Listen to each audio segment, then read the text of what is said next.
പുതിയ അധ്യയന വർഷത്തെ ക്ലാസുകൾ 90+ മൈ ട്യൂഷൻ ആപ്പിൽ ആരംഭിച്ചിരിക്കുന്നു. ഗൾഫ് ഫോക്കസിലേക്ക് വിശദമായി. യാത്രാവിലക്ക് ഏർപ്പെടുത്തിയ 20 രാജ്യങ്ങളിൽ 11 രാജ്യങ്ങളെ സൗദി ഒഴിവാക്കി. UAE ഉൾപ്പെടെയുള്ള രാജ്യങ്ങളിൽ നിന്ന് ഇനി നേരിട്ട് സൗദിയിലേക്ക് യാത്ര ചെയ്യാം. എന്നാൽ ഇന്ത്യ ഉൾപ്പെടെ 9 രാജ്യങ്ങൾക്കുള്ള യാത്രാവിലക്ക് തുടരും. കോവിഡ് വ്യാപനം രൂക്ഷമായ 20 രാജ്യങ്ങളിൽ നിന്നുള്ള യാത്രക്കാർക്ക് കഴിഞ്ഞ ഫെബ്രുവരി 2-നാണ് സൗദി വിലക്കേർപ്പെടുത്തിയത്. ഇന്ത്യയും UAEയും ഉൾപ്പെടെയുള്ള രാജ്യങ്ങളിൽ നിന്നും സൗദിയിലേക്ക് നേരിട്ടുള്ള വിമാന സർവീസുകൾ ഇതോടെ നിന്നു. കോവിഡ് വ്യാപനം നിയന്ത്രണ വിധേയമായ 11 രാജ്യങ്ങളെ ഈ പട്ടികയിൽ നിന്നും ഒഴിവാക്കിയതായി സൗദി ആഭ്യന്തര മന്ത്രാലയം അറിയിച്ചു. UAE, Germany, America, Ireland, Italy, Portugal, England, Japan, Sweden, Switzerland, France എന്നീ രാജ്യങ്ങളെയാണ് ഒഴിവാക്കിയത്. നാളെ ഉച്ചയ്ക്ക് 1 മണി മുതൽ ഈ 11 രാജ്യങ്ങളിൽ നിന്നും യാത്രക്കാർക്ക് നേരിട്ട് സൗദിയിൽ വരാം. ഇൻസ്റ്റിറ്റ്യൂഷണൽ ക്വാറന്റൈൻ ഉൾപ്പെടെയുള്ള മാർഗനിർദ്ദേശങ്ങൾ ഇവർ പാലിക്കണം. ഇന്ത്യ ഉൾപ്പെടെയുള്ള 9 രാജ്യങ്ങൾക്കുള്ള യാത്രാവിലക്ക് തുടരും. India, Argentina, Indonesia, Pakistan, Brazil, തുർക്കി, ദക്ഷിണാഫ്രിക്ക, ഈജിപ്ത്, ലബനാൻ എന്നീ രാജ്യങ്ങളിൽ നിന്നുള്ള യാത്രക്കാർക്ക് മാത്രമാണ് ഇപ്പോൾ വിലക്കുള്ളത്. ഈ രാജ്യങ്ങളിലുള്ള സൗദി പൌരന്മാർ, നയതന്ത്ര പ്രതിനിധികൾ, ആരോഗ്യ പ്രവർത്തകർ, അവരുടെ കുടുംബം എന്നിവർക്ക് നേരിട്ട് സൗദിയിൽ വരുന്നതിന് തടസ്സമുണ്ടാകില്ല. മറ്റുള്ളവർക്ക് മറ്റേതെങ്കിലും രാജ്യത്ത് 14 ദിവസം കഴിഞ്ഞ ശേഷം മാത്രമേ സൗദിയിലേക്ക് പ്രവേശനം നൽകുകയുള്ളൂ. ജലീൽ കണമകലം, 24, ജിദ്ദ. സൗദിയിൽ ഇന്ന് 1106 കോവിഡ് കേസുകളും 14 മരണവും റിപ്പോർട്ട് ചെയ്തു. 1013 പേരാണ് ഇപ്പോൾ ചികിത്സയിൽ കഴിയുന്നത്. 1106 കോവിഡ് കേസുകളും 1274 രോഗമുക്തിയുമാണ് സൗദിയിൽ ഇന്ന് റിപ്പോർട്ട് ചെയ്തത്. 11 ദിവസങ്ങൾക്ക് ശേഷമാണ് കോവിഡ് കേസുകളെക്കാൾ കൂടുതൽ രോഗമുക്തി റിപ്പോർട്ട് ചെയ്യപ്പെടുന്നത്. 14 മരണവും ഇന്ന് റിപ്പോർട്ട് ചെയ്തു. രാജ്യത്ത് ഇതുവരെ സ്ഥിരീകരിച്ച കോവിഡ് കേസുകൾ 4,48,284 രോഗമുക്തി നേടിയവർ 4,30,937 മരണസംഖ്യ 7,334 ഉയർന്നു. 96.13% രോഗമുക്തി നിരക്ക്. 10,013 പേർ ഇപ്പോൾ ചികിത്സയിലുണ്ട്. ഇതിൽ 1,394 പേർ തീവ്രപരിചരണ വിഭാഗത്തിലാണ്. റിയാദ് നഗരത്തിൽ ഇന്ന് 285 പേർക്ക് കോവിഡ് സ്ഥിരീകരിച്ചപ്പോൾ 326 പേർ രോഗമുക്തി നേടി. ജിദ്ദയിൽ 209 കോവിഡ് കേസുകളും 117 രോഗമുക്തിയും ഇന്ന് റിപ്പോർട്ട് ചെയ്തു. മക്കയിൽ 77, ദമാമിൽ 29, മദീനയിൽ 23 കോവിഡ് കേസുകളാണ് ഇന്ന് റിപ്പോർട്ട് ചെയ്തത്. റിയാദിൽ 1892, ജിദ്ദയിൽ 1581 ആക്റ്റീവ് കേസുകളാണുള്ളത്. 24, ജിദ്ദ. UAEയിൽ പ്രതിദിന കോവിഡ് കേസുകൾ 2000-ൽ താഴെയെത്തി. ഇന്ന് 1812 പുതിയ കേസുകളും 5 മരണവും റിപ്പോർട്ട് ചെയ്തു. ഇന്ന് 1812 പേർക്കാണ് UAEയിൽ പുതുതായി കോവിഡ് സ്ഥിരീകരിച്ചത്. ചികിത്സയിലായിരുന്ന 1779 പേർ സുഖപ്പെടുകയും ചെയ്തതായി ആരോഗ്യ രോഗപ്രതിരോധ മന്ത്രാലയം അറിയിച്ചു. 5 പുതിയ കോവിഡ് മരണം കൂടി രാജ്യത്ത് റിപ്പോർട്ട് ചെയ്തിട്ടുണ്ട്. പുതുതായി നടത്തിയ 2,04,487 കോവിഡ് പരിശോധനയിൽ നിന്നാണ് പുതിയ കേസുകൾ കണ്ടെത്തിയത്. ഇതുവരെ 5,67,263 പേർക്ക് UAEയിൽ കോവിഡ് സ്ഥിരീകരിച്ചിട്ടുണ്ട്. ഇവരിൽ 5,47,008 പേർ സുഖം പ്രാപിക്കുകയും ചെയ്തു. ഇതുവരെ റിപ്പോർട്ട് ചെയ്ത ആകെ മരണസംഖ്യ 1,673 ആണ്. നിലവിൽ 18,582 കോവിഡ് രോഗികളാണ് രാജ്യത്ത് ചികിത്സയിലുള്ളത്. അതിനിടെ കോവിഡ് ചട്ടങ്ങൾ ലംഘിച്ചതിന് 49 റെസ്റ്റോറന്റുകൾക്കും കഫ്തീരിയകൾക്കുമെതിരെ പിഴ ചുമത്തിയതായി ദുബായ് എക്കണമി അറിയിച്ചു.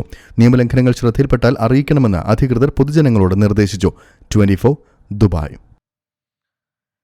ഇന്ത്യയുടെ വാക്സിനേഷൻ നയത്തിനെതിരെ ജിദ്ദ KMCCയും പ്രവാസി വ്യവസായിയും നൽകിയ ഹർജിയിൽ ഹൈക്കോടതിയുടെ ഇടപെടൽ. കേസ് പരിഗണിച്ച കോടതി കേന്ദ്ര സംസ്ഥാന സർക്കാരുകളുടെ വിശദീകരണം തേടിയിട്ടുണ്ട്. പ്രവാസി വിരുദ്ധമാണ് വാക്സിനേഷൻ നയമെന്നാണ് ഹർജിക്കാരുടെ ആരോപണം. ഇന്ത്യയുടെ വാക്സിനേഷൻ നയം പ്രവാസി വിരുദ്ധമാണെന്നാരോപിച്ചാണ് ജിദ്ദയിലെ മലയാളി വ്യവസായി റഹീം പട്ടർക്കടവനും ജിദ്ദ KMCCയും ഹൈക്കോടതിയെ സമീപിച്ചത്. ഹർജിയിൽ കേന്ദ്ര സംസ്ഥാന സർക്കാരുകളോട് കോടതി വിശദീകരണം തേടി. ഹർജി പരിഗണിച്ച ജസ്റ്റിസ് വിനോദ് ചന്ദ്രൻ, ജസ്റ്റിസ് MR അനിത എന്നിവരടങ്ങിയ ഡിവിഷൻ ബെഞ്ചാണ് വിശദീകരണം തേടിയത്. കേന്ദ്ര സംസ്ഥാന ഗവൺമെന്റുകൾ ഇതിൽ വളരെ ശക്തമായ നിലപാട് സ്വീകരിക്കുകയും അതിൽ ഇത്തരം കാര്യത്തിന് പരിഹാരം ഉണ്ടാക്കാൻ അന്താരാഷ്ട്ര തലത്തിലുള്ള ഇടപെടലുകൾ സ്വീകരിക്കുകയും ചെയ്യേണ്ടിയിരിക്കുന്നു. ഈ പ്രശ്നങ്ങൾക്ക് പ്രവാസികളുടെ ഈ പ്രയാസങ്ങൾ മനസ്സിലാക്കിക്കൊണ്ട് അതിനനുകൂലമായ രീതിയിലുള്ള ഒരു നയമാറ്റം കൊണ്ടുവന്നുകൊണ്ട് ഈ പ്രശ്നം പരിഹരിക്കാൻ കേന്ദ്ര സംസ്ഥാന സർക്കാരുകൾ മുന്നോട്ട് വരും എന്ന് പ്രവാസികൾ പ്രതീക്ഷിക്കുകയാണ്. KMCC ജിദ്ദ സെൻട്രൽ കമ്മിറ്റിക്ക് വേണ്ടി വൈസ് പ്രസിഡന്റ് VP മുസ്തഫയാണ് ഹർജി നൽകിയത്. ഹർജിക്കാർക്ക് വേണ്ടി അഡ്വക്കേറ്റ് ഹാരിസ് പീരാൻ കോടതിയിൽ ഹാജരായി. ഹർജി അടുത്തയാഴ്ച വീണ്ടും കോടതി പരിഗണിക്കും. വാക്സിനേഷൻ സർട്ടിഫിക്കറ്റിലെ അപാകത മൂലം പ്രവാസികൾ നേരിടുന്ന പ്രയാസമാണ് ഹർജിയിൽ പറയുന്നത്. കോവിഷീൽഡ് എന്നതിനോടൊപ്പം ആസ്ട്രാസെനക്ക എന്ന് രേഖപ്പെടുത്താത്തതും പാസ്പോർട്ട് നമ്പർ ഉൾപ്പെടുത്താത്തതും കോവാക്സിന് ഗൾഫ് രാജ്യങ്ങളിൽ അംഗീകാരമില്ലാത്തതും അംഗീകാരമുള്ള കോവിഷീൽഡ് സ്വയം തിരഞ്ഞെടുക്കാൻ പ്രവാസികൾക്ക് അവസരമില്ലാത്തതുമൊക്കെ ഹർജിയിൽ ചൂണ്ടിക്കാട്ടുന്നു. ഇതുമൂലം ക്വാറന്റൈൻ താമസത്തിനുൾപ്പെടെ ഭീമമായ സംഖ്യ പ്രവാസികൾ ചെലവഴിക്കേണ്ടി വരുന്നതായും ഇവർ പറയുന്നു. സംസ്ഥാന സർക്കാരിന്റെ ഭാഗത്തുനിന്ന് അനുകൂലമായ ചില നീക്കങ്ങൾ ഉണ്ടായിട്ടുണ്ടെങ്കിലും കേന്ദ്ര സർക്കാരിന്റെ ഭാഗത്തുനിന്ന് അനുകൂലമായ തീരുമാനം കാത്തിരിക്കുകയാണ് പ്രവാസികൾ. ജലീൽ കണമകലം, 24 ജിദ്ദ. സിനോഫോം വാക്സിന്റെ ബൂസ്റ്റർ ഡോസുകൾ ലഭ്യമാക്കി അബുദാബി. 100-ലധികം വാക്സിനേഷൻ സെന്ററുകളിൽ ബൂസ്റ്റർ ഡോസുകൾ സ്വീകരിക്കാമെന്ന് അബുദാബി ആരോഗ്യ വിഭാഗം അറിയിച്ചു. 2 ഡോസ് വാക്സിൻ സ്വീകരിച്ച് 6 മാസം പിന്നിട്ടവർക്കാണ് ബൂസ്റ്റർ ഡോസുകൾ നൽകുക. സിനോഫാം വാക്സിന്റെ ബൂസ്റ്റർ ഡോസുകളാണ് പൊതുജനങ്ങൾക്കായി ലഭ്യമാക്കിയിരിക്കുന്നത്. അബുദാബി ആരോഗ്യ വകുപ്പ് ട്വിറ്ററിലൂടെയാണ് ഇക്കാര്യം വ്യക്തമാക്കിയിരിക്കുന്നത്. സിനോഫാം വാക്സിന്റെ 2 ഡോസും സ്വീകരിച്ച് കുറഞ്ഞത് 6 മാസമെങ്കിലും കഴിഞ്ഞവർക്കാണ് അധിക സുരക്ഷയ്ക്കായി ബൂസ്റ്റർ ഡോസ് സ്വീകരിക്കാൻ അർഹതയുണ്ടാവുക എന്ന് അബുദാബി ആരോഗ്യ വകുപ്പ് വ്യക്തമാക്കി. പൂർണ്ണമായും സൗജന്യമായാണ് ബൂസ്റ്റർ ഡോസുകളും നൽകുക. അബുദാബിയിലുള്ള 100-ലധികം വാക്സിനേഷൻ കേന്ദ്രങ്ങളിൽ നേരിട്ടെത്തി ബൂസ്റ്റർ ഡോസുകൾ സ്വീകരിക്കാനാകും. മുതിർന്ന പൌരന്മാർക്കും വിട്ടുമാറാത്ത രോഗങ്ങളുള്ളവർക്കും ബൂസ്റ്റർ ഡോസുകൾ ലഭിക്കുന്നതിന് മുൻഗണന നൽകും. അതിനിടെ ഫസ്റ്റ് ഡോസ്, സെക്കൻഡ് ഡോസ് വാക്സിനുകളുടെയും വിതരണവും UAE-യിൽ പുരോഗമിക്കുകയാണ്. 24 മണിക്കൂറിനിടെ 1,10,605 ഡോസ് വാക്സിനാണ് UAE-യിൽ വിതരണം ചെയ്തിരിക്കുന്നത്. ഡിസംബർ 9 മുതലാണ് UAE-യിൽ വാക്സിൻ നൽകി തുടങ്ങിയത്. 24 അബുദാബി. കുവൈറ്റിൽ കോവിഡ് വാക്സിനേഷൻ സെന്ററുകളുടെ എണ്ണം വർദ്ധിപ്പിച്ചതായി അധികൃതർ അറിയിച്ചു. പുതിയതായി 5 പ്രാഥമിക ആരോഗ്യ കേന്ദ്രങ്ങൾ കൂടി വാക്സിനേഷൻ കേന്ദ്രങ്ങളാക്കിയാണ് അധികൃതർ ഇത് നടപ്പാക്കിയത്. കുവൈറ്റിൽ നിലവിലുള്ള വാക്സിനേഷൻ സെന്ററുകൾക്ക് പുറമെ ഷാബ്, ഇസ്ബലിയ തുടങ്ങിയ മേഖലകളിലെ 5 പ്രാഥമിക ആരോഗ്യ കേന്ദ്രങ്ങളിൽ കൂടി വാക്സിൻ വിതരണത്തിനുള്ള സൗകര്യമൊരുക്കിയതായി അധികൃതർ അറിയിച്ചു. ഓരോ സ്ഥലത്തും ദിവസേന 400 പേർ എന്ന നിരക്കിൽ 2000 പേർക്ക് സൗകര്യം ഉപയോഗപ്പെടുത്താൻ സാധിക്കും. രജിസ്റ്റർ ചെയ്തവർക്ക് മെസ്സേജിലൂടെ സമയം നൽകുന്ന സംവിധാനത്തിലൂടെയാണ് വാക്സിനേഷൻ നടപടികൾ പുരോഗമിക്കുന്നത്. രാജ്യത്തെ ഏറ്റവും വലിയ വാക്സിനേഷൻ കേന്ദ്രമായ മിഷ്രിഫ് ഇന്റർനാഷണൽ ഫെയർ ഗ്രൗണ്ടിലെ തിരക്ക് കുറയ്ക്കുന്നതിന് ഇത് സഹായകമാകും. മാളുകൾ കേന്ദ്രീകരിച്ചുള്ള വാക്സിനേഷൻ ഡ്രൈവുകൾക്ക് പുറമെ സലൂൺ, എയർപോർട്ട്, പ്രധാന മാർക്കറ്റുകൾ എന്നിവിടങ്ങളിലെ ജീവനക്കാർക്കുള്ള വാക്സിനേഷൻ നടപടികളും വരും ദിവസങ്ങളിൽ ആരംഭിക്കുമെന്നും അധികൃതർ അറിയിച്ചു. 24 കുവൈറ്റ്. കുവൈറ്റിൽ കോവിഡ് ബാധിച്ച് 5 മരണം കൂടി സ്ഥിരീകരിച്ചു. ഇതോടെ മരിച്ചവരുടെ ആകെ എണ്ണം 1760 ആയി. 1384 പേർക്കാണ് ഇന്ന് COVID-19 സ്ഥിരീകരിച്ചത്. 1010 പേരാണ് രോഗമുക്തരായത്. ഇതോടെ രോഗം ഭേദമായവരുടെ ആകെ എണ്ണം 2,90,377 ആയി. 1927 പേരാണ് നിലവിൽ ചികിത്സയിൽ കഴിയുന്നത്. ഇതിൽ 151 പേരുടെ നില ഗുരുതരമാണ്. 2030 ഫിഫ ലോകകപ്പ് സൗദിയിൽ നടത്താനുള്ള ശ്രമം നടക്കുന്നതായി റിപ്പോർട്ട്. ഇംഗ്ലണ്ട്, അയർലൻഡ് എന്നിവയുടെ സംയുക്ത ശ്രമം ഉൾപ്പെടെ നടക്കുന്നതിനിടെയാണ് സൗദിയുടെ നീക്കം. ലോകകപ്പ് ഫുട്ബോൾ മത്സരം ആദ്യമായി സൗദിയുടെ മണ്ണിൽ കൊണ്ടുവരാനുള്ള ശ്രമം നടക്കുന്ന വിവരം ദി ടൈംസ് മാഗസിനാണ് പുറത്തുവിട്ടത്. 2030 24ാമത് ഫിഫ ലോകകപ്പ് സൗദിയിൽ നടത്താനുള്ള ശ്രമമാണ് നടക്കുന്നത്. ഇതിനായി സൗദി ഒരു അമേരിക്കൻ കൺസൾട്ടൻസി കമ്പനിയെ ചുമതലപ്പെടുത്തുകയും ചെയ്തു. പല യൂറോപ്യൻ, അമേരിക്കൻ, ആഫ്രിക്കൻ രാജ്യങ്ങളും 2030 ലോകകപ്പിന് വേദിയാകാനുള്ള ശ്രമം നടത്തുന്നുണ്ട്. ഇംഗ്ലണ്ട്, അയർലൻഡ് എന്നിവ നടത്തുന്ന സംയുക്ത ശ്രമമാണ് സൗദിക്ക് ഏറ്റവും വലിയ വെല്ലുവിളി. 2022 ലോകകപ്പ് ഖത്തറിലായതിനാൽ 2030 ഏഷ്യൻ രാജ്യങ്ങളിൽ വീണ്ടും മത്സരം നടത്തുന്നതിനുള്ള സാധ്യത കുറവാണെന്ന റിപ്പോർട്ടുകളുമുണ്ട്. ഈ പശ്ചാത്തലത്തിൽ മറ്റേതെങ്കിലും ഒരു രാജ്യവുമായി സഹകരിച്ച് സംയുക്തമായി മത്സരം സംഘടിപ്പിക്കുന്നതിനെക്കുറിച്ചും സൗദി ആലോചിക്കുന്നുണ്ട്. യൂറോപ്യൻ രാജ്യങ്ങളെ അടക്കം ഇതിനായി പരിഗണിക്കുന്നുണ്ട്.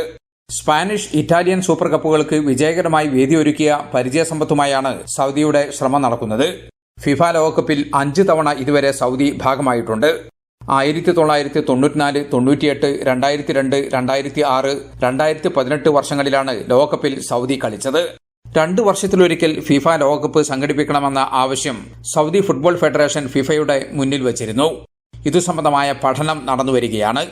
Jaleel Kanamakalam, 24 Jeddah. ICF Gulf ഘടകത്തിന്റെ ആഭിമുഖ്യത്തിൽ കേരളത്തിൽ ഓക്സിജൻ പ്ലാന്റ് സ്ഥാപിക്കുമെന്ന് സംഘാടകർ അറിയിച്ചു. നോർക്ക ആവിഷ്കരിച്ച കെയർ ഫോർ കേരള പദ്ധതിയുടെ ഭാഗമായാണ് പ്ലാന്റ് സ്ഥാപിക്കുക. ഇത് സംബന്ധമായി ഓൺലൈനിൽ നടന്ന സംഗമത്തിൽ കാന്തപുരം AP അബൂബക്കർ മുസ്ലിയാർ പദ്ധതി പ്രഖ്യാപിച്ചു. കേരള മുസ്ലിം ജമാഅത്ത് ജനറൽ സെക്രട്ടറി സയ്യിദ് ഇബ്രാഹിം ഖലീൽ ബുഖാരി ഉദ്ഘാടനം ചെയ്തു. കേരള ഗവൺമെന്റിന്റെ വിവിധ ഡിപ്പാർട്ട്മെന്റുകളുടെ സഹകരണത്തോടെ സർക്കാർ നിർദ്ദേശിക്കുന്ന ഏറ്റവും ഉചിതമായ സ്ഥലത്ത് പ്ലാന്റ് സ്ഥാപിക്കുമെന്ന് ICF ഗൾഫ് കൌൺസിൽ ഭാരവാഹികൾ അറിയിച്ചു. വിദേശത്തേക്ക് പോകുന്നവർ എടുക്കുന്ന വാക്സിന്റെ ഇടവേള കുറച്ചുകൊണ്ടുള്ള തീരുമാനത്തെ സ്വാഗതം ചെയ്തും സർക്കാരിനെ അഭിനന്ദിച്ചും പ്രവാസ ലോകം. 4 ആഴ്ച മുതൽ 6 ആഴ്ചയ്ക്കുള്ളിൽ രണ്ടാമത്തെ ഡോസ് വാക്സിൻ എടുക്കാം എന്ന സർക്കാർ പ്രഖ്യാപനം 10,000-ങ്ങൾക്ക് ആശ്വാസമായെന്ന് നാട്ടിൽ കുടുങ്ങിക്കിടക്കുന്ന പ്രവാസികളും പ്രതികരിച്ചു. വിദേശത്തേക്ക് തിരിച്ചുവരാനാകാതെ നാട്ടിൽ കുടുങ്ങിക്കിടക്കുന്നവരുടെ തിരിച്ചുവരവും നാട്ടിലെ വാക്സിൻ സംബന്ധിച്ചുള്ള ആശങ്കകളുമെല്ലാമായിരുന്നു പ്രവാസ ലോകത്തെ വാരാന്ത്യ അവധി ദിനങ്ങളിലെ ചായക്കടകളിൽ പോലും പൊള്ളുന്ന ചർച്ചാ വിഷയം. എന്നാൽ വിദേശത്തേക്ക് പോകുന്നവർക്ക് 4 ആഴ്ച മുതൽ 6 ആഴ്ചയ്ക്കുള്ളിൽ രണ്ടാമത്തെ ഡോസ് വാക്സിൻ എടുക്കാമെന്ന സർക്കാർ തീരുമാനം വന്നതോടെ ഇവരെല്ലാം സന്തോഷത്തിലാണ്.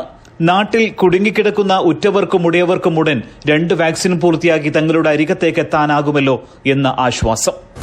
ഏറെ പ്രതീക്ഷയോടുകൂടി നാട്ടിൽ കുടുങ്ങുന്ന ആർക്ക് ഏറെക്കുറെ ആശ്വാസമായിരിക്കും. നടപടി നല്ലൊരു തീരുമാനമായിട്ടാണ് നമുക്ക് തോന്നുന്നത്.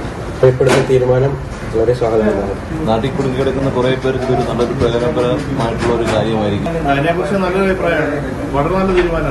അത് എത്രയും പെട്ടെന്ന് സാധ്യമാകട്ടെ. സർക്കാർ പ്രവാസികളോടൊപ്പമാണെന്നതിന്റെ ഏറ്റവും വലിയ ഉദാഹരണമാണ് ഈ വന്ന നിയമം, പുതിയ നിയമം. അതിനെ ഞങ്ങൾ തന്റെ കൈ പറ്റി സ്വാഗതം ചെയ്യുന്നു. പട്ടണം തന്നെ അത് എത്തി ആൾക്കാരായി സ്വീകരിച്ച് പട്ടണം തന്നെ വരാനുള്ള സംവിധാനം ഒരുക്കണം. ഈ മുഖ്യമന്ത്രിയുടെ ഈ പുതിയ തീരുമാനത്തെ ഞങ്ങളെല്ലാവരും വളരെ വിശ്വാസികളെല്ലാം വളരെ ആഹ്ലാദത്തോടെയാണ് സ്വീകരിക്കുന്നത്. ആദ്യ ഡോസ് എടുത്ത് 4 ആഴ്ചയ്ക്കുള്ളിൽ മറ്റൊരു എടുക്കാൻ തീരുമാനമായിട്ട് പോയതിൽ അത് കേരള സർക്കാർ ഞങ്ങളെ പ്രവാസി എന്ന എല്ലാവിധ അഭിനന്ദനങ്ങളും രേഖപ്പെടുത്തുകയാണ്. വിദേശത്ത് അനുമതിയുള്ള കോവിഷീൽഡ് വാക്സിൻ നൽകുന്നതോടൊപ്പം വാക്സിൻ സർട്ടിഫിക്കറ്റ് നൽകാൻ അതാത് ഡിഎംഒമാരെയും ചുമതലപ്പെടുത്തിയിട്ടുണ്ട്. സർക്കാർ തീരുമാനം ആശ്വാസമായെന്ന് നാട്ടിൽ കുടുങ്ങിക്കിടക്കുന്ന പ്രവാസികളും പ്രതികരിച്ചു. കുടുങ്ങിപ്പോയ എന്നെ പോലുള്ള പ്രവാസികൾക്ക് വളരെ ആശ്വാസകരമായ തീരുമാനമാണ്. വാക്സിൻ 4 ആഴ്ചകൾക്ക് ശേഷം എടുക്കാമെന്ന തീരുമാനം കേരള ഗവൺമെന്റ് ഭാഗത്തുനിന്നും ഉണ്ടായത് വളരെ ആശ്വാസകരമാണ്. അതിന്റെ നന്ദി അറിയിക്കുന്നു. നമ്മുടെ മുഖ്യമന്ത്രിയുടെ ശക്തമായ ഇടപെടൽ കാരണം അതിപ്പോ 6 ആഴ്ചത്തേക്ക് എടുക്കാമെന്നുള്ള ഒരു ഇത് വന്നിട്ടുണ്ട്. അപ്പോ നമ്മുടെ നാട്ടിൽ കുടുങ്ങിക്കിടക്കുന്ന ആൾക്കാരെ സംബന്ധിച്ചിടത്തോളം വളരെ സന്തോഷകരമായ ഒരു കാര്യമാണത്. എന്തായാലും പ്രവാസികൾക്ക് ഏറെ പരിഗണന നൽകിക്കൊണ്ടുള്ള ഈ സർക്കാർ തീരുമാനത്തെ പ്രവാസ ലോകം ഏറെ ആഹ്ലാദപൂർവ്വമാണ് സ്വീകരിച്ചത്. സുബൈറുദ്ദീൻ 24 ദമാം. അതിജീവനത്തിന് വേണ്ടി പോരാടുന്ന ലക്ഷദ്വീപ് ജനതയ്ക്ക് ഐക്യദാർഢ്യം പ്രഖ്യാപിച്ച് സൗദിയിലെ കിഴക്കൻ പ്രവിശ്യ KMCC വിവിധയിടങ്ങളിൽ പ്രതീകാത്മക പ്രതിഷേധ സമരം സംഘടിപ്പിച്ചു. കൃത്യമായ ആരോഗ്യ നയം പോലും എടുക്കാൻ കഴിയാതെ രാജ്യാന്തര തലത്തിൽ അവഹേളനം നേരിട്ടുകൊണ്ടിരിക്കുന്ന ഈ മഹാമാരിക്കാലത്ത് ഫാസിസത്തിന്റെ ദണ്ഡുപ്രയോഗിച്ച് നിഷ്കളങ്കരായ ലക്ഷദ്വീപ് ജനതയ്ക്ക് മേൽ പ്രയോഗിക്കുന്ന കാടൻ നിയമങ്ങൾ തികഞ്ഞ മനുഷ്യാവകാശ ലംഘനമാണെന്ന് പ്രതിഷേധ സംഗമത്തെ സംബന്ധിച്ചവർ അഭിപ്രായപ്പെട്ടു. ഇന്ത്യൻ യൂണിയൻ മുസ്ലിം ലീഗ് ലക്ഷദ്വീപ് ജനതയ്ക്കൊപ്പം നിന്ന് പരിപാടികൾക്ക് പ്രവാസ ലോകത്ത് ശക്തമായ പിന്തുണ ഉണ്ടാകുമെന്നും KMCC നേതാക്കൾ വ്യക്തമാക്കി. ഇത്തവണത്തെ ഷാർജ കുട്ടികളുടെ വാനോത്സവം സമാപിച്ചു. പുസ്തക പ്രദർശനത്തിന് പുറമെ 537 സാഹിത്യ വിജ്ഞാന വിനോദ പരിപാടികളാണ് ഉത്സവത്തിന്റെ ഭാഗമായി സംഘടിപ്പിച്ചത്. കർശന കോവിഡ് സുരക്ഷാ മാനദണ്ഡങ്ങളും പാലിച്ചായിരുന്നു ഇത്തവണത്തെ വാനോത്സവം. നിങ്ങളുടെ ഭാവനയ്ക്ക് എന്ന പ്രമേയത്തിൽ കുട്ടികൾക്ക് വായനയുടെയും വിജ്ഞാനത്തിന്റെയും പുതിയ ലോകം തുറന്നുകൊടുത്താണ് ഷാർജ വായനോത്സവം വിട പറയുന്നത്. 15 രാജ്യങ്ങളിൽ നിന്നുള്ള പ്രസാധകരുടെയും എഴുത്തുകാരുടെയും സാന്നിധ്യം കൊണ്ട് വ്യത്യസ്തമായിരുന്നു ഇത്തവണത്തെ വായനോത്സവം. 172 പ്രസാധകർ തങ്ങളുടെ പുതിയ പുസ്തകങ്ങൾ ഇത്തവണ പ്രദർശനത്തിനെത്തിച്ചിരുന്നു. കുട്ടികൾക്കുള്ള കലാ വിജ്ഞാന വിനോദ പരിപാടികളായിരുന്നു ഇത്തവണത്തെ വായനോത്സവത്തിന്റെ പ്രധാന ആകർഷണം. 537 സാഹിത്യ വിജ്ഞാന വിനോദ പരിപാടികളാണ് ഷാർജ എക്സ്പോ സെന്ററിൽ അരങ്ങേറിയത്. വായനോത്സവം വൻ വിജയമായെന്ന് സംഘാടകരായ Sharjah Book Authority chairman Ahmed Rakad Al Amiri പറഞ്ഞു. അതേസമയം ഇന്ത്യയിൽ നിന്ന് വിമാന സർവീസിന് വിലക്കുള്ളതിനാൽ എഴുത്തുകാരും പ്രസാധകരും എത്തിയിരുന്നില്ല. കർശന കോവിഡ് സുരക്ഷാ മാനദണ്ഡങ്ങളോടെയായിരുന്നു വായനോത്സവം നടന്നത്. 24 ഷാർജ. കേരളത്തിൽ ലോക്ഡൌൺ ജൂൺ 9 വരെ നീട്ടി. എല്ലാ വ്യവസായ സ്ഥാപനങ്ങൾക്കും 50% ജീവനക്കാരെ വെച്ച് പ്രവർത്തിപ്പിക്കാൻ അനുമതിയുണ്ട്. തുണിക്കടകൾ, ചെരുപ്പുകടകൾ എന്നിവ ആഴ്ചയിൽ 3 ദിവസം തുറക്കാം. ലോക്ഡൌൺ നിയന്ത്രണങ്ങളിൽ ഇളവ് വരുത്തിയെങ്കിലും നിർദ്ദേശം പാലിക്കാത്തവർക്കെതിരെ നടപടിയുണ്ടാകുമെന്ന് മുഖ്യമന്ത്രി പറഞ്ഞു. ആപ്പ് വഴിയുള്ള മദ്യവിൽപ്പന ഇപ്പോൾ ആലോചനയിൽ ഇല്ലെന്ന് എക്സൈസ് മന്ത്രി MV ഗോവിന്ദനും പ്രതികരിച്ചു. ടെസ്റ്റ് പോസിറ്റിവിറ്റി നിരക്ക് 10-ൽ താഴെയാകും വരെ കടുത്ത നിയന്ത്രണം വേണമെന്ന വിദഗ്ധ സമിതിയുടെ ശുപാർശയുടെ അടിസ്ഥാനത്തിലാണ് ലോക്ഡൌൺ നീട്ടാൻ തീരുമാനിച്ചത്. ജൂൺ 9 വരെ സംസ്ഥാനത്ത് നിലവിലുള്ള ലോക്ഡൌൺ തുടരും. അതേസമയം ഇക്കുറി ലോക്ഡൌണിൽ കൂടുതൽ ഇളവുകൾ അനുവദിച്ചിട്ടുണ്ട്. ലോക്ഡൌൺ ഘട്ടത്തിൽ ചില ഇളവുകൾ നൽകും. അത് അത്യാവശ്യ പ്രവർത്തനങ്ങൾ നടത്താൻ വേണ്ടിയാണ്. വ്യവസായ സ്ഥാപനങ്ങൾക്ക് അസംസ്കൃത വസ്തുക്കൾ നൽകുന്ന കടകൾ ചൊവ്വ, വ്യാഴം, ശനി ദിവസങ്ങളിൽ 5 മണി വരെ പ്രവർത്തിക്കാം. ബാങ്കുകൾ തിങ്കൾ, ബുധൻ, വെള്ളി ദിവസങ്ങളിൽ 5 മണി വരെ പ്രവർത്തിക്കും. വിദ്യാഭ്യാസ ആവശ്യത്തിന് പുസ്തകം വിൽക്കുന്ന കടകൾ തുണി, സ്വർണം, ചെരുപ്പ് തുടങ്ങിയവ വിൽക്കുന്ന കടകൾ എന്നിവ തിങ്കൾ, ബുധൻ, വെള്ളി ദിവസങ്ങളിൽ 5 മണി വരെ തുറക്കാം. കള്ള് ഷാപ്പുകളിൽ കോവിഡ് പ്രോട്ടോകോൾ അനുസരിച്ച് പാർസൽ നൽകാം. ഇളവുകൾ ദുരുപയോഗം ചെയ്യുന്നവർക്കെതിരെ കർശന നടപടി സ്വീകരിക്കാൻ പോലീസിന് നിർദ്ദേശം നൽകിയതായി മുഖ്യമന്ത്രി. നമ്മുടെ ഓരോരുത്തരുടെയും സുരക്ഷയ്ക്ക് വേണ്ടിയാണ് ഈ നിയന്ത്രണങ്ങൾ ഏർപ്പെടുത്തുന്നത്. അതുകൊണ്ട് തന്നെ അവ പാലിക്കാത്ത കടയുടമകൾ, ഉപഭോക്താക്കൾ അവർക്കെല്ലാമെതിരെ അറസ്റ്റ് ഉൾപ്പെടെയുള്ള കർശന നടപടികൾ സ്വീകരിക്കാൻ പോലീസിന് നിർദ്ദേശം നൽകിയിട്ടുണ്ട്. ടെസ്റ്റ് പോസിറ്റിവിറ്റി നിരക്ക് 20% താഴേക്ക് കുറഞ്ഞ സാഹചര്യത്തിൽ മലപ്പുറം ജില്ലയിലെ ട്രിപ്പിൾ ലോക്ക്ഡൌൺ ഒഴിവാക്കും. സംസ്ഥാനത്ത് ആപ്പ് വഴിയുള്ള മദ്യവിൽപ്പന ഇപ്പോൾ ആലോചനയിലില്ലെന്നും സ്ഥിതി സാധാരണ നിലയിലാകുമ്പോൾ മദ്യശാലകൾ തുറക്കുമെന്നും എക്സൈസ് മന്ത്രി. അതായത് എല്ലാം എങ്ങനെയാണോ തുറക്കാൻ സാധിക്കുന്നത്, ഈ പറയുന്ന ലോക്ക്ഡൗൺ ഒക്കെ മാറ്റിയിട്ട് അപ്പോഴും നമുക്ക് അവർക്കും മദ്യം നൽകാൻ സാധിക്കുന്ന രീതിയിലുള്ള സാഹചര്യം വരുമെന്ന് കാണാം. നിയമന ഉത്തരവ് ലഭിച്ചവർക്ക് ഓഫീസ് പ്രവർത്തിക്കുന്നില്ലെങ്കിൽ ജോലിയിൽ പ്രവേശിക്കാനുള്ള സമയം ദീർഘിപ്പിച്ചു നൽകുമെന്നും മുഖ്യമന്ത്രി വാർത്താസമ്മേളനത്തിൽ അറിയിച്ചു. 24 തിരുവനന്തപുരം. സംസ്ഥാനത്ത് കഴിഞ്ഞ 3 ദിവസത്തെ ടെസ്റ്റ് പോസിറ്റിവിറ്റി നിരക്ക് 20% താഴെയാണെങ്കിലും ആശങ്കയായി 2 ജില്ലകൾ. പാലക്കാടും തിരുവനന്തപുരത്തും 20% മുകളിലാണ് ടെസ്റ്റ് പോസിറ്റിവിറ്റി നിരക്ക്. ഇന്ന് 23,513 പേർക്ക് COVID-19 സ്ഥിരീകരിച്ചു. 198 മരണം കോവിഡ് മൂലമാണെന്ന് സ്ഥിരീകരിച്ചിട്ടുണ്ട്.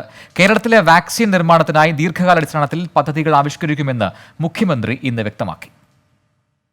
തിരുവനന്തപുരത്ത് 20.21 പാലക്കാട് 23.86 കഴിഞ്ഞ 3 ദിവസത്തെ ശരാശരി ടെസ്റ്റ് പോസിറ്റിവിറ്റി നിരക്ക്. പ്രതിസന്ധിയിലായിരുന്ന മലപ്പുറം ജില്ലയിൽ TPR 17.25% കുറഞ്ഞു. 212 തദ്ദേശ സ്വയംഭരണ സ്ഥാപനങ്ങളിൽ 30% മുകളിലാണ് ടെസ്റ്റ് പോസിറ്റിവിറ്റി നിരക്ക്. 17 തദ്ദേശ സ്ഥാപനങ്ങളിൽ 50% മുകളിലും. ഈ തദ്ദേശ സ്ഥാപനങ്ങളിൽ പ്രത്യേക പരിശോധന നടത്താൻ തീരുമാനിച്ചു. 212 തദ്ദേശ സ്വയംഭരണ സ്ഥാപനങ്ങളിൽ 30% മുകളിലാണ് TPR. 17 സ്ഥാപനങ്ങളിൽ 50% മുകളിലും. ഈ തദ്ദേശ സ്ഥാപനങ്ങളിൽ പ്രത്യേക പരിശോധന നടത്തും. സംസ്ഥാനത്തേക്ക് കൂടുതൽ വാക്സിൻ ജൂൺ ആദ്യവാരം ലഭിക്കുമെന്നാണ് പ്രതീക്ഷ. ജൂൺ 15-നകം സ്റ്റോക്കുള്ള പരമാവധി വാക്സിനുകൾ കൊടുത്തു തീർക്കും. കേരളത്തിലെ വാക്സിൻ നിർമ്മാണത്തിനായി ലൈഫ് സയൻസ് പാർക്കിന്റെ സ്ഥലത്ത് കമ്പനികൾ യൂണിറ്റ് തുടങ്ങുന്നത് പരിഗണിക്കുമെന്നും മുഖ്യമന്ത്രി. വൈറോളജി ഇൻസ്റ്റിറ്റ്യൂട്ടുമായി ബന്ധപ്പെട്ട് ലൈഫ് സയൻസ് പാർക്കിന്റെ സ്ഥലം ഉപയോഗിച്ച് വാക്സിൻ നിർമ്മാണ കമ്പനികളുടെ യൂണിറ്റുകൾ സ്ഥാപിക്കാൻ വാക്സിൻ കമ്പനികൾക്ക് വലിയ താല്പര്യമുണ്ട്. ആ കാര്യം പരിഗണിക്കും. 18 വയസ്സിനും 44 വയസ്സിനും ഇടയിലുള്ളവരുടെ മുൻഗണനാ പട്ടികയിൽ വിദേശ രാജ്യങ്ങളിലേക്ക് തൊഴിലിനും പഠനത്തിനുമായി പോകേണ്ടവരെ കൂടി ഉൾപ്പെടുത്തി. പ്രവാസികൾക്കായി കോവിഡ് സർട്ടിഫിക്കറ്റിൽ പാസ്പോർട്ട് വിവരങ്ങൾ ഉൾപ്പെടുത്താൻ സംസ്ഥാന സർക്കാർ ക്രമീകരണങ്ങൾ ഏർപ്പെടുത്തിയിട്ടുണ്ട്. ബ്ലാക്ക് ഫംഗസ് മരുന്നുകൾക്ക് അമിത വില ഈടാക്കരുതെന്നും മുഖ്യമന്ത്രി. ബ്ലാക്ക് ഫംഗസിനുള്ള മരുന്ന് ലഭ്യമാക്കാൻ ആവശ്യമായ നടപടി സ്വീകരിക്കണമെന്ന് നിർദ്ദേശിച്ചിട്ടുണ്ട്. ചുരുക്കം രോഗികൾ മാത്രമാണ് സംസ്ഥാനത്തുള്ളത്. പക്ഷേ വ്യത്യസ്തമായ വില ഈ മരുന്നിന് ഈടാക്കുന്ന അവസ്ഥ വരുന്നുണ്ട്. 1,41,759 സാമ്പിളുകൾ പരിശോധിച്ചതിൽ സംസ്ഥാനത്ത് ഇന്ന് 23,513 പേർക്ക് കോവിഡ് ബാധിച്ചു. കഴിഞ്ഞ ദിവസങ്ങളിലുണ്ടായ 198 മരണങ്ങൾ കൂടി കോവിഡ് മൂലമാണെന്ന് സ്ഥിരീകരിച്ചതോടെ ആകെ മരണം 8,455 86 ആരോഗ്യ പ്രവർത്തകർക്കും പുതുതായി രോഗം സ്ഥിരീകരിച്ചു. 24 തിരുവനന്തപുരം. കോവൂർ കുഞ്ഞുമോൻ MLAക്ക് മറുപടിയുമായി RSP നേതാവ് ഷിബു ബേബി ജോൺ. RSPയെ ഇടതുമുന്നണിയിലേക്ക് സ്വാഗതം ചെയ്ത കോവൂർ കുഞ്ഞുമോനോട് വരാന്തയിൽ നിന്ന് ആദ്യം അകത്തു കയറൂ എന്നായിരുന്നു ഷിബു ബേബി ജോണിന്റെ പരിഹാസങ്ങളിലാർന്ന മറുപടി. ഫേസ്ബുക്ക് പോസ്റ്റിലൂടെയായിരുന്നു ഷിബു ബേബി ജോണിന്റെ പ്രതികരണം. ഷിബു ബേബി ജോണിനെ നേരിട്ട് കണ്ടിരുന്നുവെന്നും RSP ലെനിസ്റ്റ് ഏകീകരണം ഉണ്ടാകണമെന്നാണ് ആഗ്രഹമെന്നുമായിരുന്നു കോവൂർ കുഞ്ഞുമോന്റെ പ്രതികരണം. അതുകൊണ്ട് RSP ചിന്തിക്കണം. RSP UDFിൽ നിൽക്കേണ്ടുന്ന പാർട്ടിയല്ല. ഇടതുപക്ഷ പാർട്ടിക്കൊപ്പം നിന്ന് 32 വർഷം പ്രവർത്തിച്ച പ്രസ്ഥാനമാണിത്. അപ്പോൾ ഇടതുപക്ഷ ബദൽ എന്ന ആശയം ആദ്യമായി കൊണ്ടുവന്നതും RSP ആയിരുന്നു. ഇപ്പോഴത്തെ ഞങ്ങളെപ്പോലെയുള്ള RSPക്കാർ ഒരു നല്ല പ്രസ്ഥാനമായി RSPയെ കാണണം എന്നാഗ്രഹിക്കുന്നവരാണ്. സലിം മാലിക് നൽകും കൂടുതൽ വിവരങ്ങൾ കൊല്ലത്തു നിന്നും. സലിം, കൊല്ലത്തെ 2 നേതാക്കൾ ഷിബു ബേബി ജോണും കോവൂർ കുഞ്ഞുമോനും ഇവർ തമ്മിലുള്ള ഈ വാക്പോരിനുണ്ടായ സാഹചര്യം എന്താണ്? പ്രജിൻ, ഇന്ന് രാവിലെ ആയിരുന്നു ഷിബു ബേബി ജോൺ RSPയിൽ നിന്നും അവധിയെടുത്തു എന്ന തരത്തിലുള്ള വാർത്തകൾ പുറത്തു വന്നത്. അതിനുശേഷം അദ്ദേഹം UDFിലുള്ള ആകെ അസംതൃപ്തനാണ് എന്ന തരത്തിൽ അദ്ദേഹം പ്രതികരിക്കുകയും ചെയ്തിരുന്നു. എന്നാൽ പാർട്ടി വിടുന്ന സാഹചര്യമോ അല്ലെങ്കിൽ മുന്നണി വിടുന്ന സാഹചര്യമോ ഇല്ല.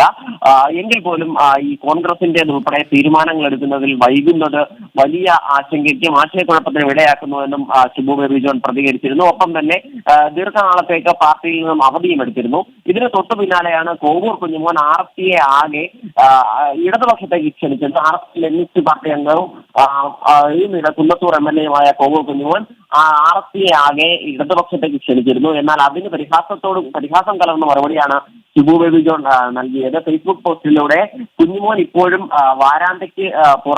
വാരാന്തയിലല്ലേ നിൽക്കുന്നത്, അതുകൊണ്ട് തന്നെ ആദ്യം കുഞ്ഞുമോൻ അകത്ത് കയറും, അതിനുശേഷം മറ്റുള്ളവരെ സ്വാഗതം ചെയ്യാമെന്നായിരുന്നു ഷിബു ബേബി ജോണിന്റെ പരിഹാസം. എന്നാൽ കോവൂർ കുഞ്ഞുമോൻ നമ്മോട് പ്രതികരിച്ചപ്പോൾ ഈ ഷിബുവിനെ നേരിട്ട് കണ്ടിരുന്നുവെന്നും ഒപ്പം തന്നെ മാറ്റം ഉണ്ടാകുമെന്നും എന്നാൽ അത് ഉടൻ ഉണ്ടാകില്ല എന്നും തന്നോട് പറഞ്ഞിരുന്നതായും കോവൂർ കുഞ്ഞുമോൻ 24-നോട് പറയുകയും ചെയ്തു. പ്രജിൻ, വ്യക്തമാണ്. സലിം മാലിക്കാണ് വിശദാംശങ്ങൾ നൽകിയത്. ഭരണപരിഷ്കാരങ്ങൾക്കെതിരെ ലക്ഷദ്വീപിൽ സർവകക്ഷി കൂട്ടായ്മ രൂപീകരിച്ചു. BJP അംഗത്തെയും സമിതിയിൽ ഉൾപ്പെടുത്തിയിട്ടുണ്ട്. ദ്വീപുകളിലേക്കുള്ള യാത്രകളിൽ നിയന്ത്രണം ഏർപ്പെടുത്താനും തീരുമാനമായി. ഇതിനായി 6-അംഗ സമിതിയെ ചുമതലപ്പെടുത്തി. പ്രഫുൽ പട്ടേലിന്റെ പരിഷ്കാരങ്ങൾ ലക്ഷദ്വീപ് ജനതയ്ക്ക് ബുദ്ധിമുട്ടാണെന്ന് മുൻ അഡ്മിനിസ്ട്രേറ്റർ അമിത്ഷായ്ക്ക് കത്തയച്ചു. പ്രതിഷേധങ്ങളുടെ പശ്ചാത്തലത്തിൽ ലക്ഷദ്വീപിൽ നിരീക്ഷണം ശക്തമാക്കിയിട്ടുണ്ട്. ലക്ഷദ്വീപ് പരിഷ്കാരങ്ങൾക്കെതിരെ ജോയിന്റ് കമ്മിറ്റി രൂപീകരിക്കാനാണ് സർവകക്ഷി യോഗത്തിന്റെ തീരുമാനം. അഡ്മിനിസ്ട്രേറ്ററുടെ പരിഷ്കാരങ്ങൾക്കെതിരെ സേവ് ലക്ഷദ്വീപ് ഫോറം എന്ന പേരിലായിരിക്കും കമ്മിറ്റി പ്രവർത്തിക്കുക.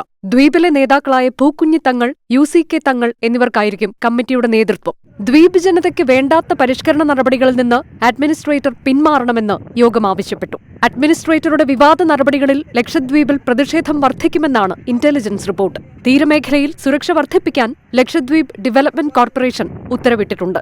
ദ്വീപിന്റെ സ്ഥാപനങ്ങൾക്കും കപ്പലുകൾക്കും സുരക്ഷ ഇരട്ടിയാക്കി. സംശയാസ്പദമായി എന്തെങ്കിലും കണ്ടാൽ ഉടൻ ഉന്നതോദ്യോഗസ്ഥരെ അറിയിക്കണമെന്ന് ഉത്തരവിലുണ്ട്. ജനറൽ മാനേജറാണ് ഉത്തരവിറക്കിയത്. അതിനിടെ ലക്ഷദ്വീപ് അഡ്മിനിസ്ട്രേറ്റർ പ്രഫുൽ ഖോഡ പട്ടേലിനെതിരെ മുൻ അഡ്മിനിസ്ട്രേറ്റർ ഉമേഷ് സൈഗാൾ അമിത്ഷായ്ക്ക് കത്തയച്ചു. പരിഷ്കാരങ്ങൾ നടപ്പിലാക്കേണ്ടത് ഇത്തരത്തിലല്ലെന്നും പ്രഫുൽ ഖോഡ പട്ടേലിന്റെ പരിഷ്കാരങ്ങൾ ലക്ഷദ്വീപ് ജനതയെ ബുദ്ധിമുട്ടിലാക്കുന്നതായും കത്തിൽ പരാമർശമുണ്ട്. 1982 മുതൽ 85 വരെ ലക്ഷദ്വീപ് അഡ്മിനിസ്ട്രേറ്ററായിരുന്നു ഉമേഷ് സൈഗാൾ. ദ്വീപിലെ തേങ്ങാ കർഷകരുടെ ഷെഡുകളും അനധികൃതമെന്ന് ചൂണ്ടിക്കാട്ടി പൊളിച്ചു മാറ്റാനുള്ള നീക്കവും ഇതിനിടെ ലക്ഷദ്വീപ് ഭരണകൂടം ആരംഭിച്ചു. ലക്ഷദ്വീപിലേക്കുള്ള യാത്രകൾക്ക് നിയന്ത്രണം ഏർപ്പെടുത്താൻ അഡ്മിനിസ്ട്രേറ്റീവ് ഭരണകൂടം നീക്കം തുടങ്ങിയിട്ടുണ്ട്. ഇതിനായി കരട് നിയമം തയ്യാറാക്കാൻ കമ്മിറ്റിയെ നിയമിച്ച് സർക്കുലർ പുറത്തിറക്കി. കപ്പൽ, വിമാന സർവീസുകളിലാണ് നിയന്ത്രണം. 6-അംഗ കമ്മിറ്റിയാണ് നിയമിച്ചത്. ഏർപ്പെടുത്തേണ്ട നിയന്ത്രണങ്ങൾ സംബന്ധിച്ച് കമ്മിറ്റിയാണ് തീരുമാനമെടുക്കേണ്ടത്. ലക്ഷദ്വീപിലേക്ക് പ്രവേശനാനുമതി നൽകാനുള്ള അധികാരം കവരത്തി ADM-ന് മാത്രമായി ചുരുക്കി. ദ്വീപിലെത്തുന്നവർ ഓരോ ആഴ്ച കൂടുമ്പോഴും പെർമിറ്റ് പുതുക്കണം. 24 കൊച്ചി. തിരികെ വാർത്തകളിലേക്ക്. ന്യൂനപക്ഷ സ്കോളർഷിപ്പ് അനുവാദം ഹൈക്കോടതി റദ്ദാക്കിയതിൽ കരുതലോടെ സംസ്ഥാന സർക്കാർ. ദശാബ്ദങ്ങളായി നിലനിൽക്കുന്ന സംവിധാനമാണെന്നും വിധിയുടെ വിവിധ വശങ്ങൾ പരിശോധിച്ച ശേഷമായിരിക്കും തീരുമാനമെന്നും മുഖ്യമന്ത്രി പിണറായി വിജയൻ വ്യക്തമാക്കി. വിധിക്കെതിരെ അപ്പീൽ നൽകണമെന്ന് INL-ഉം അർഹതപ്പെട്ട എല്ലാവർക്കും സ്കോളർഷിപ്പ് ലഭിക്കണമെന്നതാണ് ഹൈക്കോടതിയുടെ വിധിയെന്ന് കേരള കോൺഗ്രസ് M-ഉം പ്രതികരിച്ചു. ഹൈക്കോടതി വിധി വൈകാരിക പ്രശ്നമായി വളരാതിരിക്കാനുള്ള നീക്കമാണ് സംസ്ഥാന സർക്കാരിൻ്റേത്. വിധി നടപ്പാക്കുന്നതിൽ ധൃതി കാണിക്കില്ല. ആവശ്യമായ നിയമപരിശോധനകൾക്ക് ശേഷമായിരിക്കും തുടർ നടപടികൾ. മുസ്ലിം ലീഗ് അടക്കം കോടതിയെ പരിഗണിക്കുന്ന സാഹചര്യം കൂടി പരിഗണിക്കും. ദശാബ്ദങ്ങളായി നിലനിൽക്കുന്ന സംവിധാനമാണിതെന്നും വിധി വിശദമായി പഠിച്ച ശേഷം തീരുമാനമെടുക്കുമെന്നും മുഖ്യമന്ത്രി പിണറായി വിജയൻ. അതിൻ്റെ വിവിധ വശങ്ങൾ പഠിക്കേണ്ടതായിട്ടുണ്ട്. ആ പഠനത്തിന് ശേഷം എന്താണ് ചെയ്യേണ്ടതെന്ന് തീരുമാനിക്കും. കോടതിയുടെ ഉത്തരവനുസരിച്ച് മുന്നോട്ട് പോകുമെന്ന് മന്ത്രി MV ഗോവിന്ദൻ പറഞ്ഞു. എന്താണോ കോടതി പറയുന്നത്, കോടതി പറയുന്ന നിലപാട് സ്വീകരിച്ച് മുമ്പോട്ടേക്ക് പോകും. അതിനാവശ്യമായ സമീപനല്ലേ ഗവൺമെന്റിന് സ്വീകരിക്കാൻ പറ്റുള്ളൂ. എന്നാൽ അനുവാദം സാമുദായിക വിഭജനം ഉണ്ടാക്കുന്നതായിരുന്നുവെന്നും ന്യൂനപക്ഷങ്ങൾക്കിടയിലെ സാമ്പത്തികമായി പിന്നോക്കം നിൽക്കുന്നവരെ ഉൾക്കൊള്ളണമെന്നതായിരുന്നു LDF നിലപാടെന്നും മുതിർന്ന CPIM നേതാവ് പാലളി മുഹമ്മദ് കുട്ടി പ്രതികരിച്ചു. പാവപ്പെട്ട ആളുകൾക്ക് ഈ പദ്ധതി പ്രകാരം കൊടുക്കാവുന്ന ആനുകൂല്യങ്ങൾക്ക് അർഹതപ്പെട്ട വിഭാഗങ്ങൾക്ക് ഇതിന്റെ ആനുകൂല്യം കിട്ടുക എന്നുള്ളതാണ് വേണ്ടത്. ആരുടെയും ആനുകൂല്യങ്ങൾ ഇല്ലാതാക്കലല്ല സർക്കാർ നിലപാടെന്നും അപ്പീൽ പോകുന്ന കാര്യം ആലോചിച്ച ശേഷമാകും തീരുമാനിക്കുകയെന്നുമായിരുന്നു KT ജലീലിന്റെ പ്രതികരണം. പാലൊളി കമ്മിറ്റി ശുപാർശകൾ നടപ്പിലാക്കിയതുപോലെ 80-20 എന്നുള്ള അനുവാദം തന്നെയാകും സ്വീകരിക്കുക. ആ 80% പക്ഷേ ക്രൈസ്തവർക്കാകും, 20% ആകും മുസ്ലിം ന്യൂനപക്ഷങ്ങൾക്ക് കോശി കമ്മീഷൻ റിപ്പോർട്ടിന്റെ അടിസ്ഥാനത്തിൽ നടപ്പിലാക്കുന്ന പദ്ധതികളിൽ സ്വീകരിക്കപ്പെടുക. വിധിക്കെതിരാണ് LDF ഘടകകക്ഷിയായ INL. വിധി വസ്തുതകൾക്ക് നിരക്കുന്നതല്ലെന്നും സർക്കാർ അപ്പീൽ നൽകണമെന്നും അവർ ആവശ്യപ്പെടുന്നു. ന്യൂനപക്ഷങ്ങൾക്കിടയിൽ തുല്യമായിട്ടുള്ള ജനസംഖ്യാ ആനുപാതികമായി വിഭജിക്കണമെന്നാണ് പറഞ്ഞിരിക്കുന്നത്. അത് വസ്തുതകൾ ആഴത്തിൽ മനസ്സിലാക്കാതെയാണ്. അതാണ് ഞങ്ങൾ പറഞ്ഞത്. അതുപോലെ തന്നെ ഇത്തരം ഒരു സ്കീം ഉണ്ടാക്കുന്നതിനുള്ള ചരിത്ര പശ്ചാത്തലം മനസ്സിലാക്കാതെയാണ്. അർഹതപ്പെട്ട എല്ലാവർക്കും സ്കോളർഷിപ്പ് ലഭിക്കണം എന്നതാണ് ഹൈക്കോടതി വിധിയെന്ന് ജോസ് കെ മാണി പറഞ്ഞു. വിധിയെ സ്വാഗതം ചെയ്യുന്നുവെന്ന ചോദ്യത്തോട് അദ്ദേഹം പ്രതികരിച്ചില്ല. കോടതി വിധിയിൽ നിന്ന് ഞാൻ മനസ്സിലാക്കുന്നത് സ്കോളർഷിപ്പ് അർഹതപ്പെട്ട എല്ലാ കുട്ടികൾക്കും ലഭിക്കണമെന്നുള്ളതാണ്. ബാക്കി കാര്യങ്ങൾ അതിൻ്റെ വിധി പകർപ്പ് വിശദമായി പഠിച്ചതിന് ശേഷം പറയാം. ഒരു സ്വാഗതം ചെയ്യപ്പെടുന്ന കാര്യമല്ലേ. ചുരുക്കത്തിൽ സംസ്ഥാന സർക്കാരിനെ ഹൈക്കോടതി വിധി വിഷമവൃത്തത്തിലാക്കിയിരിക്കുകയാണെന്ന് പ്രതികരണങ്ങളിൽ നിന്നും വ്യക്തം. വിവിധ ബ്യൂറോകൾക്കൊപ്പം 24 തിരുവനന്തപുരം. ബുള്ളറ്റിൻ പൂർത്തിയാവുന്നു. നമസ്കാരം.